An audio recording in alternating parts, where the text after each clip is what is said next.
CSS box model. Nah, ini kita akan bahas tentang layout pada CSS. Jadi, elemen box itu ya, sebuah box model, ini yang contohnya box model itu seperti div contohnya. Div itu adalah box model. Image itu adalah IMG ya, IMG adalah box model. Artinya dia punya lebar dan tinggi kalau box model. Kalau inline dia tidak punya, dia hanya punya panjang sebanyak nilai yang ditampungnya. Jadi kalau kita lihat sebuah elemen, itu ada elemen konten, kemudian itu ada padding di dalam kontennya, kemudian itu ada margin ya, terus itu ada margin bagian luar ya, ada border ya, garis pinggir ada border. Ya, jadi ingat ada 3 bagian. Ada padding, margin, sama border, selain dengan elemen konten. Ini kita lihat contohnya ya. Ini stylingnya ya, margin, border, padding, width and height. Nah, bisa dilihat di sini nih P. P ini sebetulnya inline, tapi karena dipaksa dia punya height sama width, dia jadi box model. Kita bisa coba buat ya, praktis ya. Kita kembali ke Visual Studio. Di sini kita buat box model ya. CSS box model. Biasakan kalau memberikan nama file, menggunakan nama kecil semua, kecuali ada aturan tertentu ya. Ini akan menyederhanakan kita mengaksesnya pada sistem yang mendukung Unicode atau yang berbasis Unix. Karena kadang-kadang file seperti itu dianggap berbeda. Oke, kita buat dulu filenya. Di sini kita namai CSS box model ya. Yang pertama harus dilakukan adalah membuat, nah di sini kita buat kotak ya. Ini isi kotak ya kita buat. Sekarang kita kasih styling untuk div-nya. Karena kita mau memberikan mengetahui ya mana yang padding, yang border ya, mana yang margin, kita warnai dulu saja dulu sekarang kotaknya. Jadi di sini background color-nya kita buat apa ya? Yang agak kontras nantinya, blue lah ya. Blue. Nah, di dalam hal ini saya mesti kasih warna untuk fontnya ya. Biar agak beda. Di sini warnanya yellow. Nah, ya. Kelihatan. Ini isi kotak. Oke. Sekarang kita bisa buat untuk tingginya, saya mau tingginya 5 baris. 5 em ya. Saya mau lebarnya ya 10 karakter ya. 10 baris. 10 em. Ya, persegi panjang. Atau samain 10 aja. 10-10. Oke ya. Ini bujur sangkar. Pertama kita akan buat border dulu. Border. Di sini bordernya saya buat 6px deh. Solid ya. Warnanya red ya, red. Nah, ya ini ya, ini dia. Kita sudah bisa lihat bahwa isi itu ada di bagian biru, ini konten. Tingginya 10, lebarnya 10, bujur sangkar. Bordernya ini menambah bagian ya, menambah bagian keluar. Itu 6px, atau kalau kita mau bilang setengah karakter juga bisa. Ya, tebelan setengah karakter. 1/4 karakter juga bisa. Bentuknya solid, garisnya merah warnanya. Di manakah margin dan padding? Nah, di sini kita bisa lihat. Margin itu bisa dipilih langsung atau bisa kita gunakan shorthand namanya ya. Dalam hal ini misalnya margin kalau saya hilangkan apa yang terjadi? 0, 0, 0, 0. Ya, 4 sisi, 0 semua. Gimana kalau 10? 10 X margin top. Nah, itu dia ya, berjarak ke atas ya. Jadi margin ini bisa diatur atas, bawah, kanan, kiri. Left, misalnya saya buat 4 em. Ya, bisa juga seperti ini sih. 50%. Jadi saya buat 10%. Geser dia. Jadi margin itu akan menambah jarak di bagian luar dari kotak.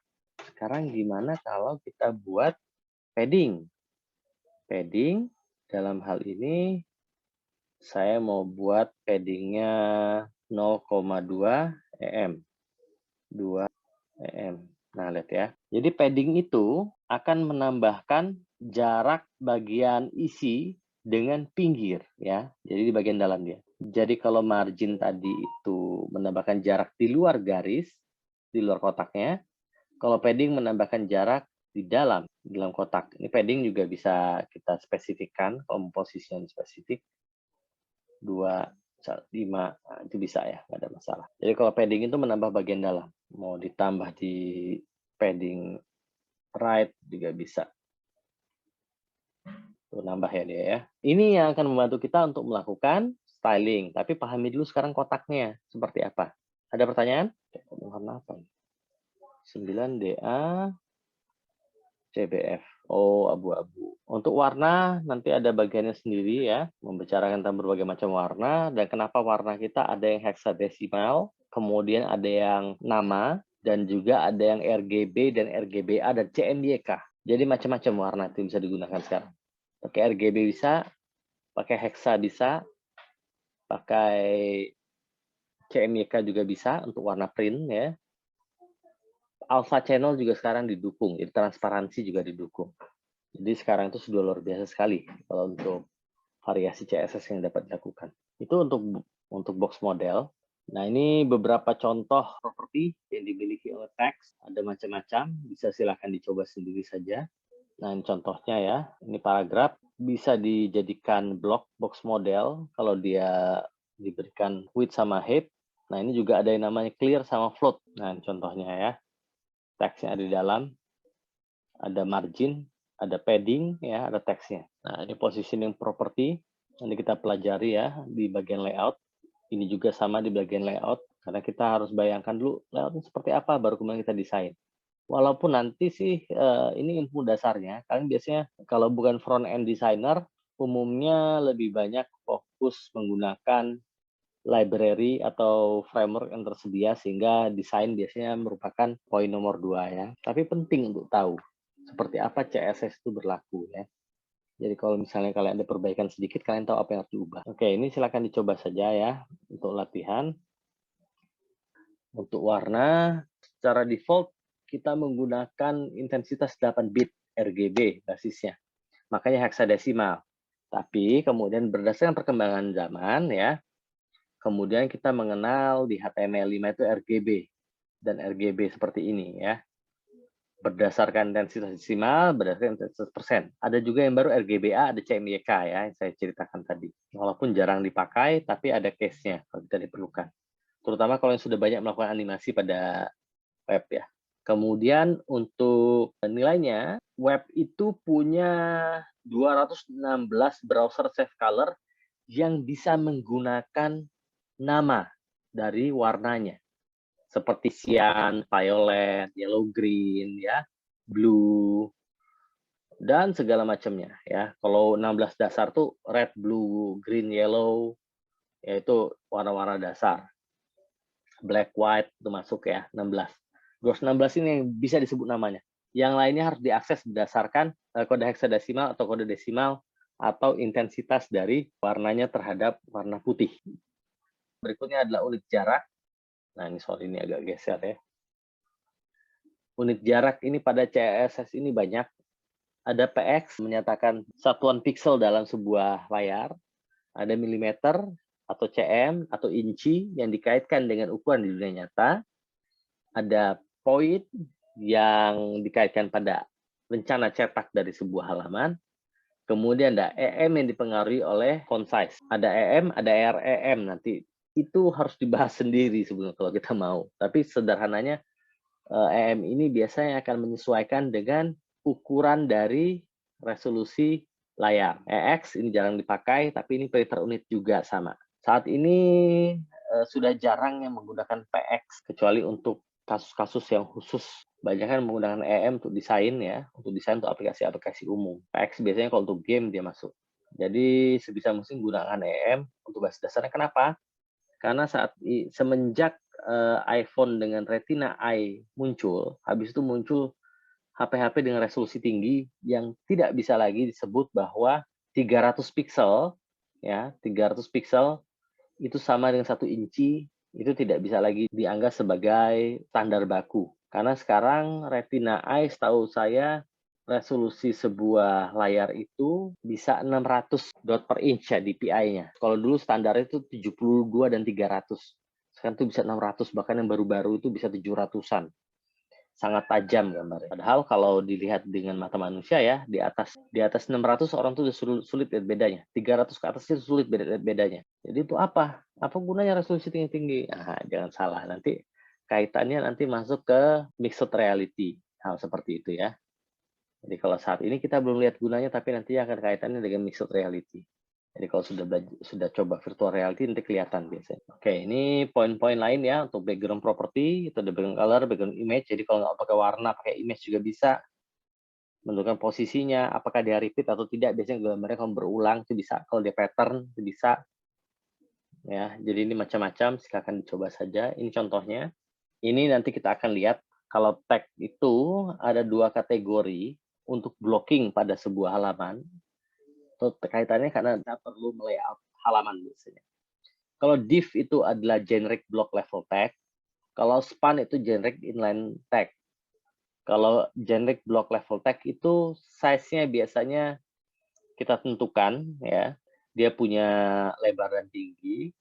Kalau span itu tergantung nilai yang dikandung di dalamnya. Jadi memanjang sepanjang karakter. Kalau untuk layout kita akan semuanya akan pakai generic block level tag. Kapan span digunakan? Span digunakan untuk konten ya. Untuk konten kalau ada yang mau di styling. Jadi tidak akan mempengaruhi layout yang disusun menggunakan blok. Kalau ada pertanyaan silakan. Izin bertanya Pak. Ya silakan. Tadi kan kata Bapak ada namanya framework yang kayak bootstrap segala macam Pak ya. Mungkin itu kan kalau misalnya kita mengesampingkan untuk desain itu. Nah kalau misalnya kita memang udah belajar CSS sendiri itu lebih baiknya kita pakai untuk bootstrap sendiri atau kita pakai yang dari pakai CSS aslinya gitu Pak. Kalau saya pernah dengar sih katanya kalau misalnya kita kebanyakan pakai kelas di bootstrap itu kita agak web browser itu agak lambat gitu Pak. Mungkin lebih baiknya yang mana Pak ya untuk ini? Apakah kita bagus pakai framework atau pakai CSS aslinya?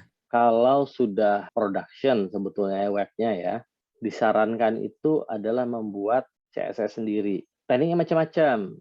Ada yang tetap menggunakan library CSS seperti Bootstrap atau yang lainnya, tapi kemudian itu dirampingkan dengan membuang seluruh rule yang tidak dipakai, dan kemudian itu ada juga yang benar-benar menulis CSS-nya supaya dia sesuai dengan yang dibutuhkan. Jadi performanya tinggi. Sekarang kaitannya, kenapa harus kita lakukan hal seperti itu? Kalau pakai Bootstrap sudah bagus, ya sudah biarin aja kan, kira-kira gitu kan.